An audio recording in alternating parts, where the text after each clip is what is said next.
The agus taso image le Keshtan and January. I'll now take leaders' questions under Standing Order 36 and a gentle reminder to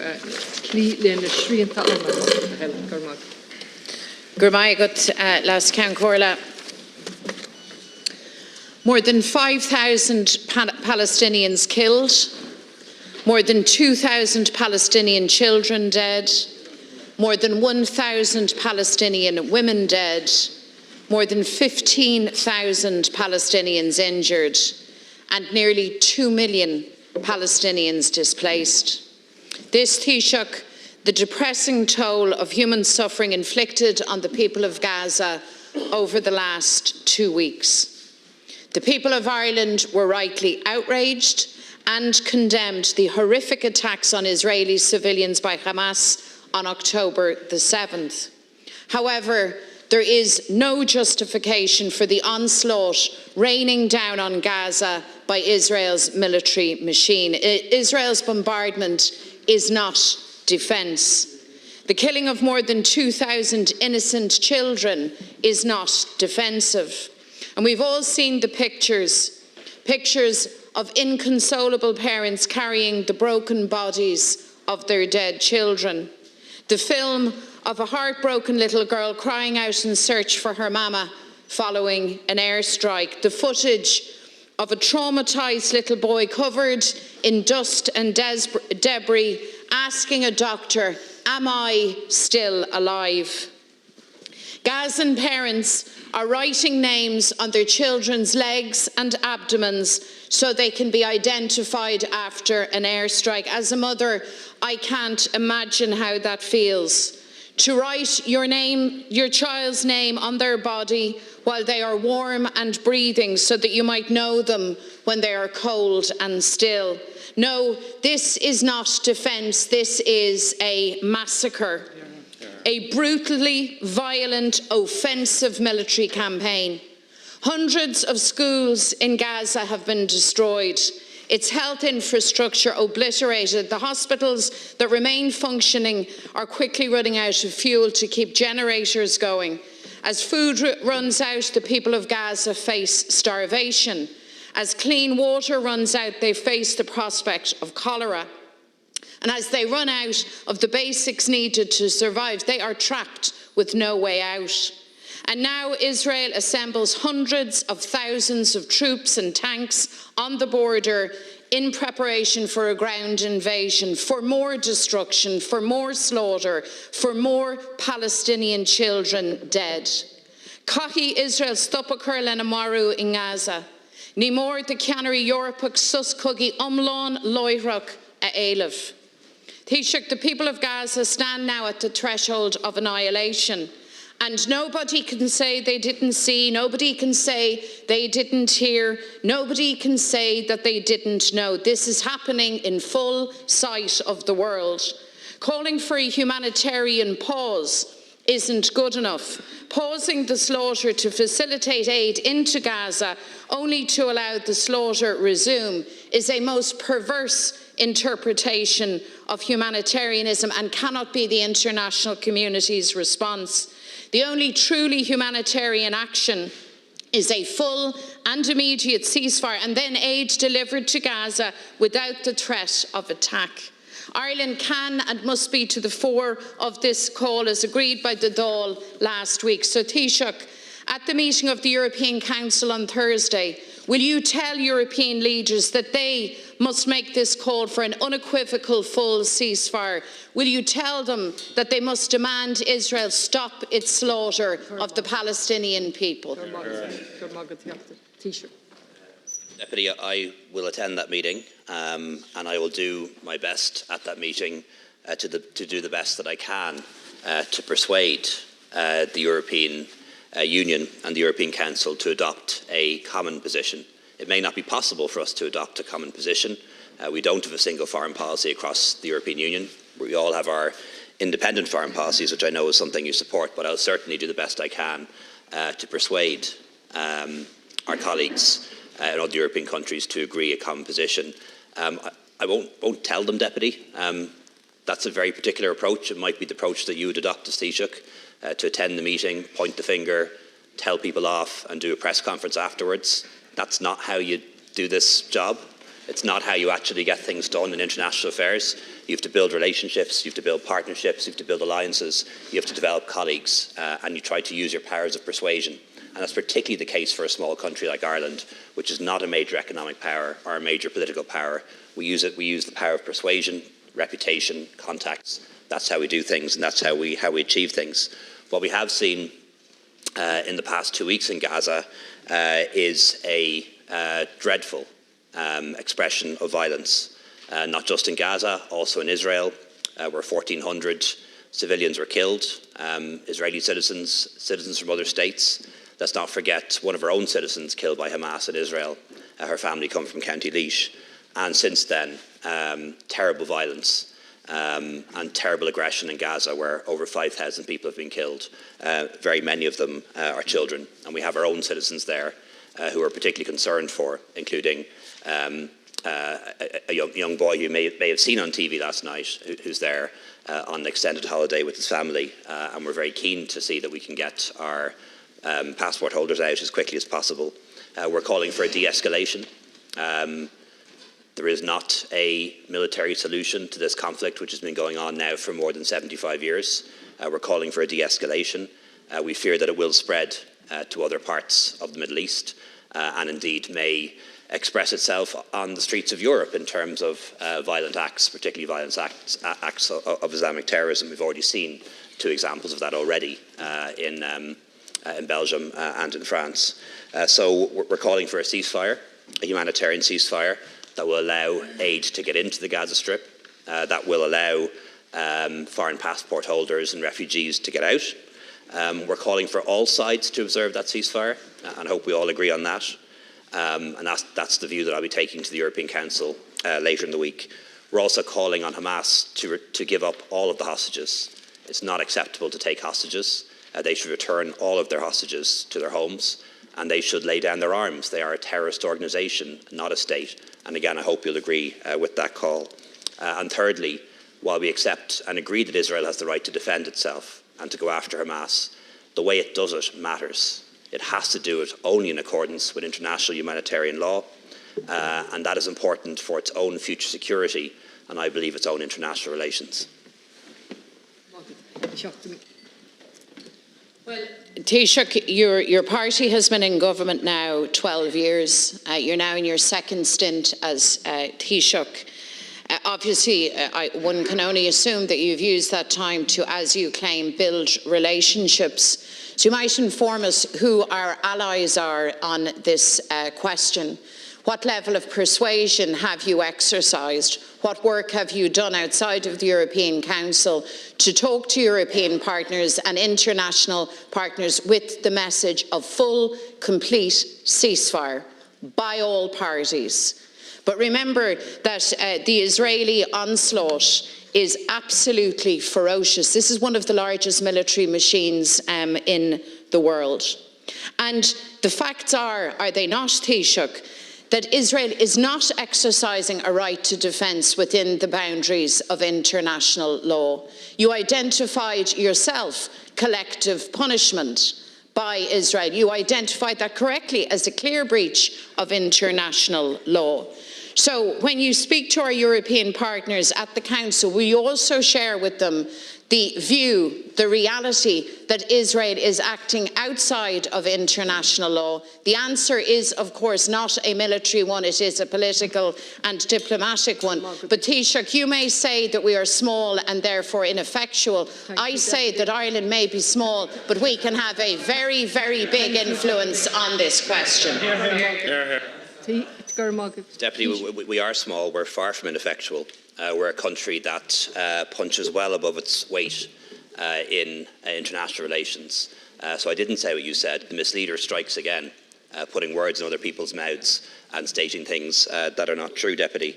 And if you ever have the opportunity to attend a European Council meeting, whether as a minister or perhaps even as Taoiseach, you'll understand that there are 27 different member states, and they all have their different perspective.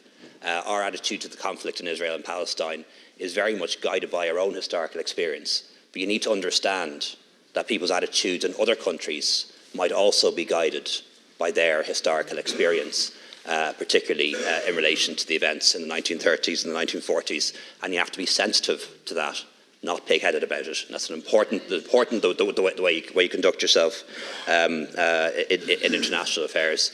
We've been very active on this, extremely active. The Taoiseach and I, meetings, phone calls, huge numbers. And we were instrumental in making sure that the European Council statement issued last Sunday was balanced and was not one-sided.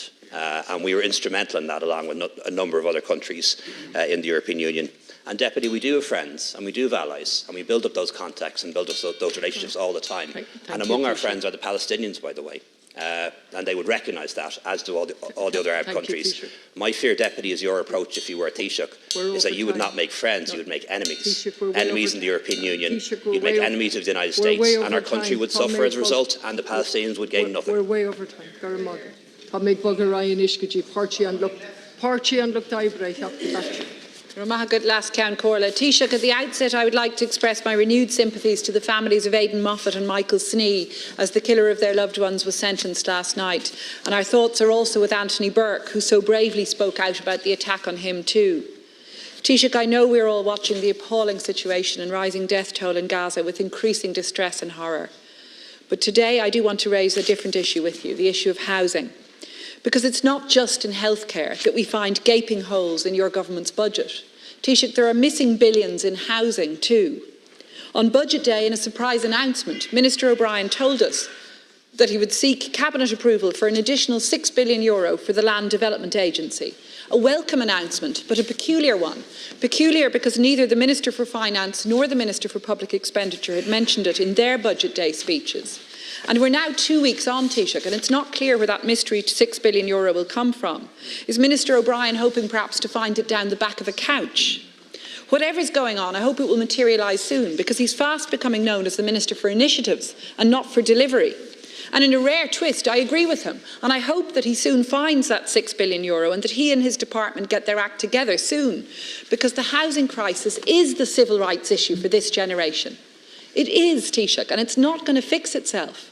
And those who are renting, who are stuck with unaffordable rents, who remain in permanent fear of eviction, they're at the sharp end of this housing crisis. And 7 months on, from the lifting of the temporary no-fault eviction ban, 7 months on, 7 months since you announced that first refusal scheme, a half-hearted half measure for contingencies for renters, 7 months on, we're finally seeing Minister O'Brien bringing legislation to the Cabinet just today.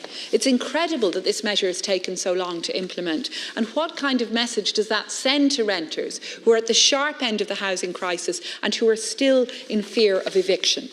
So, Taoiseach, your government has failed renters, and you failed to fix the housing crisis.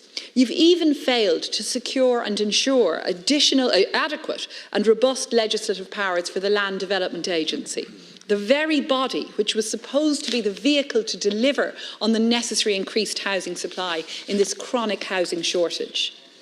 Taoiseach, you may be aware that a change in terminology by the Central Statistics Office has meant that provisions in the Act which creates compulsory purchase powers for the Land Development Agency, some provisions have now been rendered ineffective. And the irony is that the Department of Housing was on the working group which decided to make that change in terminology. A change which we in Labour have pointed out will result in the need for amending legislation to restore adequate, robust powers to the Land Development Agency. In the absence of those powers, we might call it the lame duck agency, the LDA.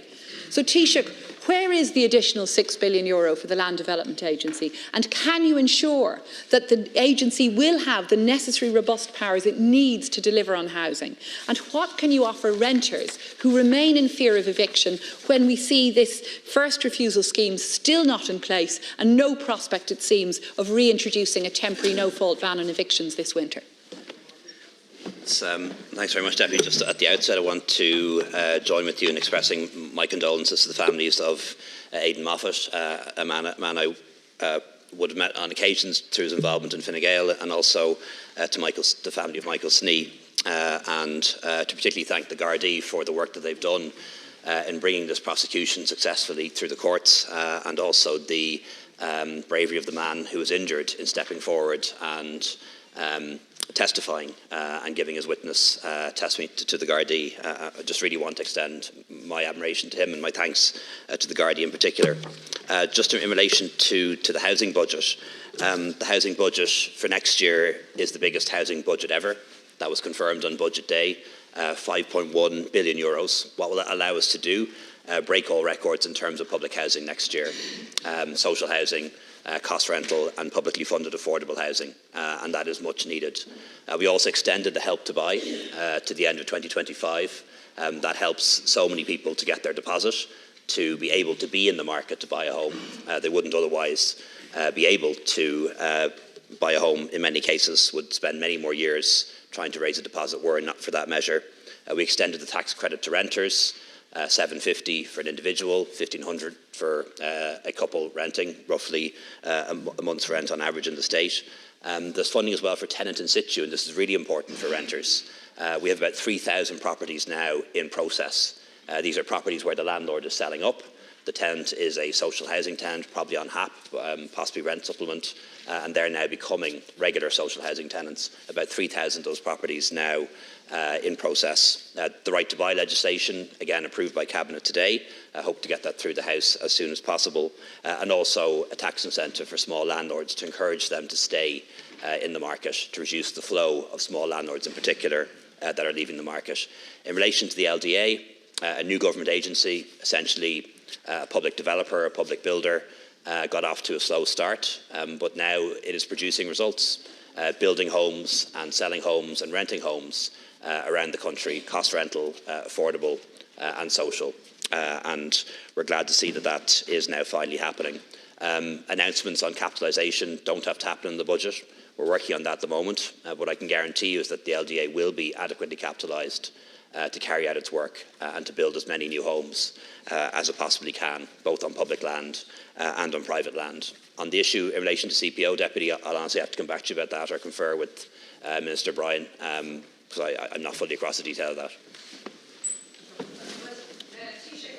Good enough to give a list of measures seeking to explain the housing crisis away. It's not good enough when we see nearly 13,000 people in emergency accommodation, almost 4,000 of whom are children, and when we see more than 2/3 of people aged between 25 and 29 still living in their childhood bedrooms, still living at home with their parents. Tens of thousands who are whittling away savings on rent when they want to be able to afford and buy a home of their own. And those are the figures that matter, Taoiseach. And I didn't hear from you any reassurance that the LDA, the Land Development Agency, would be adequately capitalised. And indeed, you've admitted it did get off to a slow start. There's no doubt about that. When it was first mooted, the Land Development Agency was expected to deliver 150,000 homes in 20 years. That was the announcement. Now that forecast has been reduced to just 10,000 homes in 5 years. And that's the problem with your government on housing. You keep moving the goalposts and you refuse or neglect to resource adequately the very vehicles that are required to deliver the housing necessary to fix and address this chronic housing shortage. So Taoiseach, who is going to take responsibility for capitalising the Land Development Agency? How much money will be given to it? And when will we see the focus shifting from glossy announcements of new initiatives to actual delivery of real homes for people who so badly need them? Thanks, Deputy. The LDA is delivering real homes. I've been on site. I've been in the completed buildings. I've met the people who are moving into those homes. At long last, we are seeing that on the ground. The LDA, our public builder, our public developer, producing those homes. And we will make sure that LDA is adequately capitalised to continue that programme and to make sure that we can develop places like Dundrum, for example, the old Central Mental Hospital, where we can build the best part of 1,000 new homes for people in this city, projects in Cork as well, and all over the country. So this is very much happening on the ground, Deputy, and we'll make sure that that LDA is adequately capitalised. It's an off-balance sheet transaction, doesn't need to be done as part of budget day announcements. And while I don't want to get into statistical argument with you, Deputy, because I don't think there's much point in either of us doing that, the figure that you use around 2/3 of people of a certain age group living at home, that has been discounted. That was a Eurostat figure. That was not correct. The CSO figures have come out since then, and the figure is closer to 1/3 than 2/3. Richard Barrett.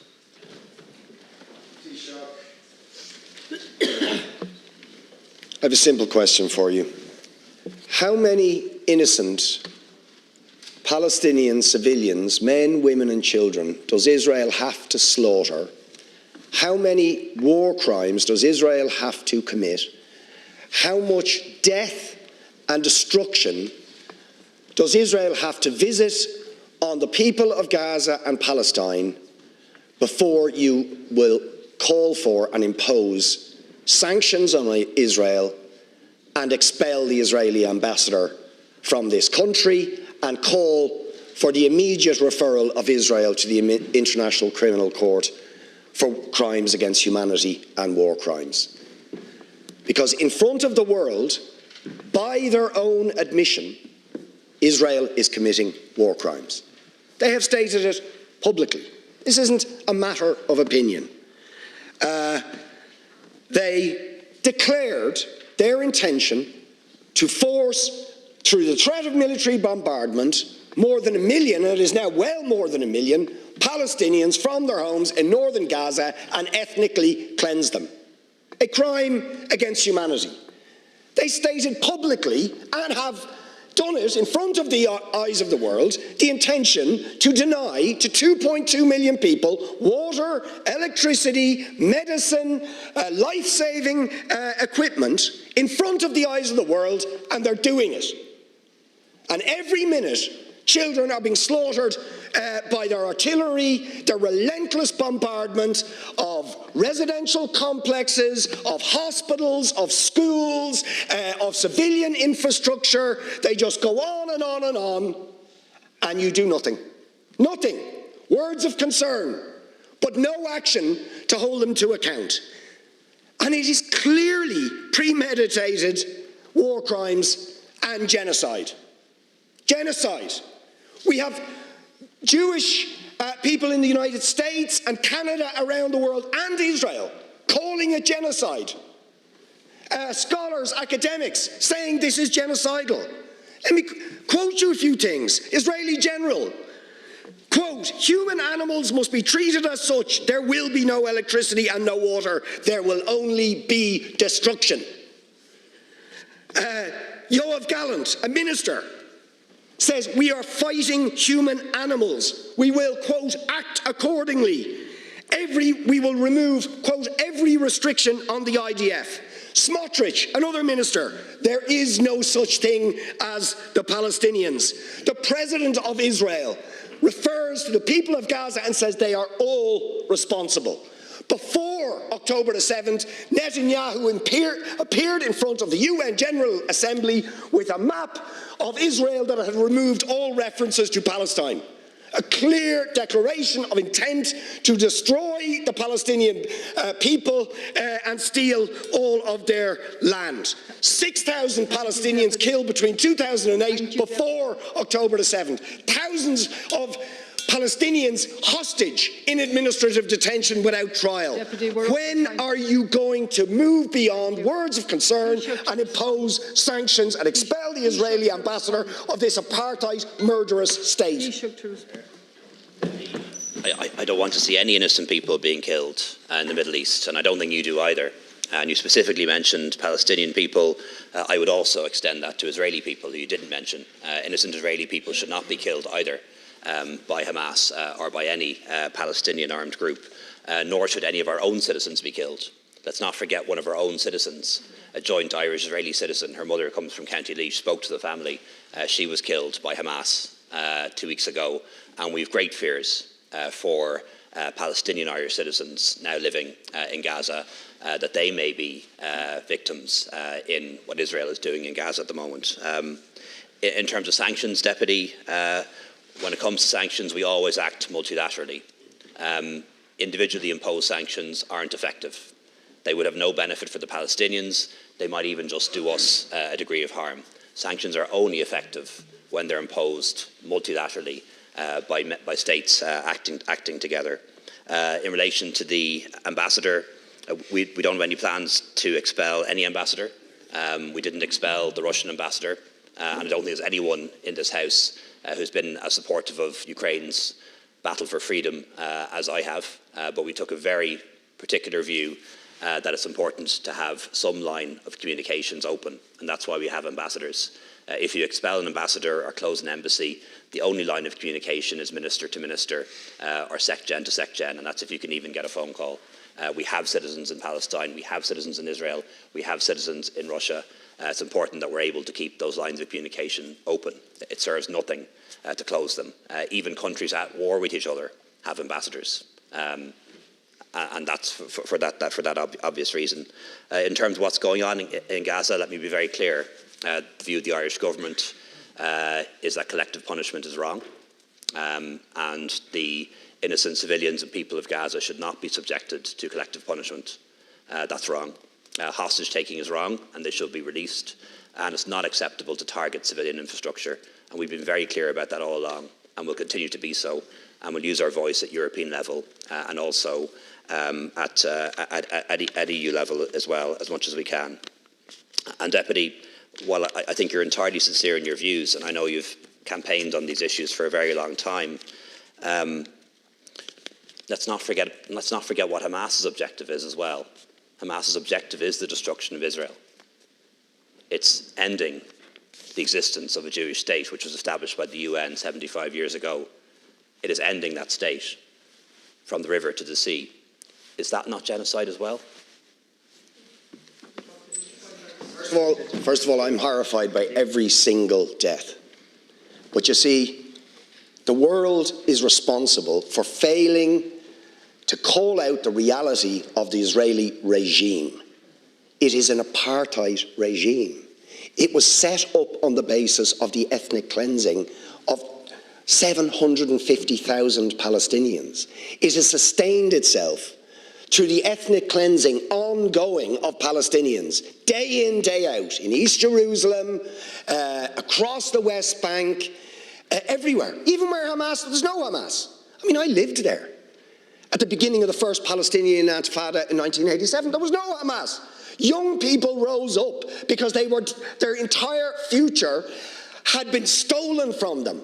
They were suffering ferocious oppression at the hands of the Israeli regime and military, and they rose up. There was no Hamas.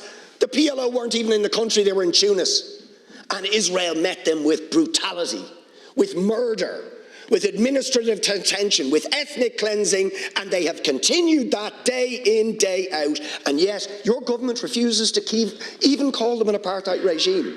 You refuse to acknowledge the ethnic cleansing, the war crimes that human rights organisation after human rights organisation has begged and appealed to you and European governments to hold them account, to end their impunity. The world has given them the licence to conduct the savagery they are doing now, and they are responsible for the crimes that we are witnessing. If we want to end the murder, we have to hold Israel accountable for its crimes. Deputy, I believe Ireland has a role to play in trying to bring peace and justice and order to the Middle East. And that means working with our colleagues in the European Union, persuading the US, working at UN level to try and push for a new peace initiative, to push for a two-state solution. Being absolutist on one side or the other removes our influence.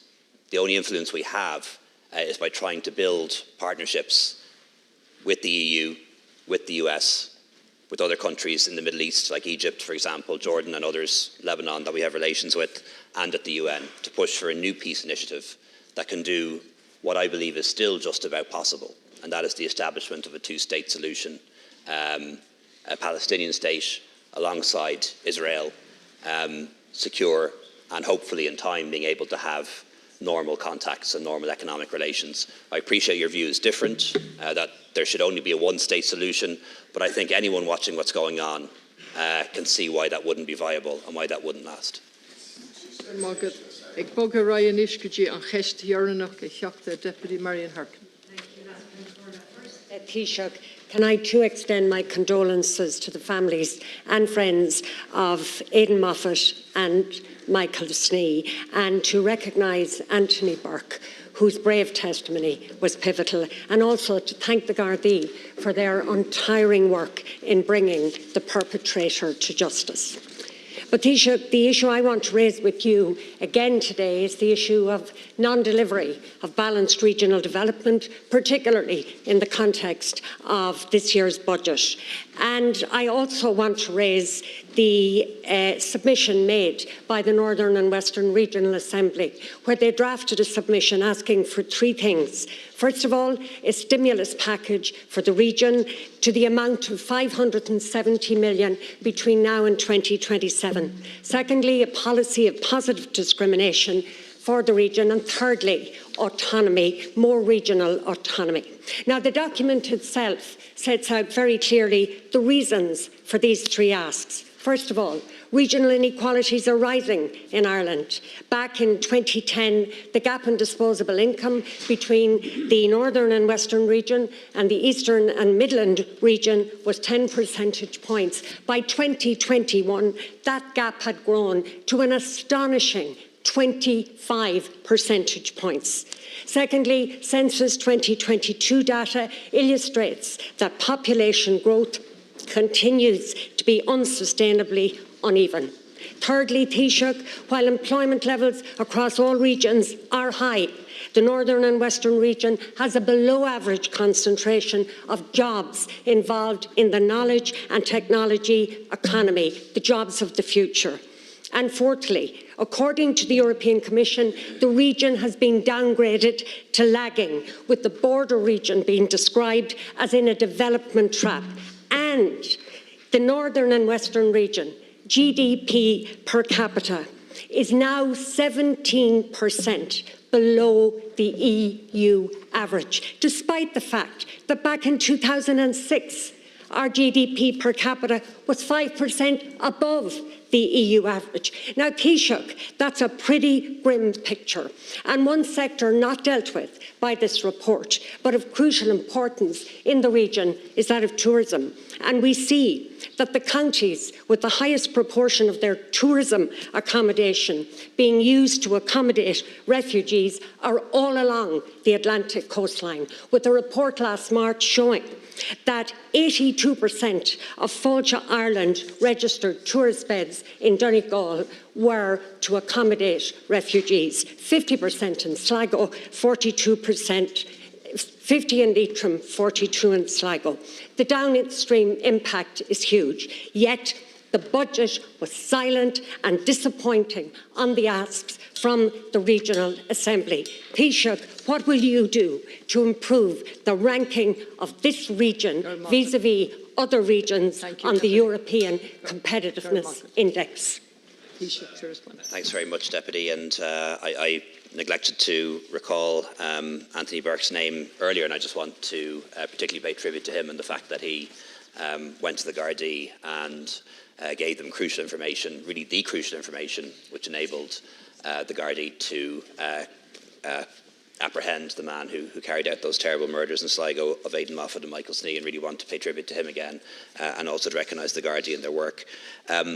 Deputy, what we're doing and what we'll continue to do is to actually make balanced regional development happen in Ireland, and that is something we're doing under this government and under predecessor governments. In the last census, for the first time in quite some time, the population in every county increased. We haven't seen that for quite some time, and that is of real significance.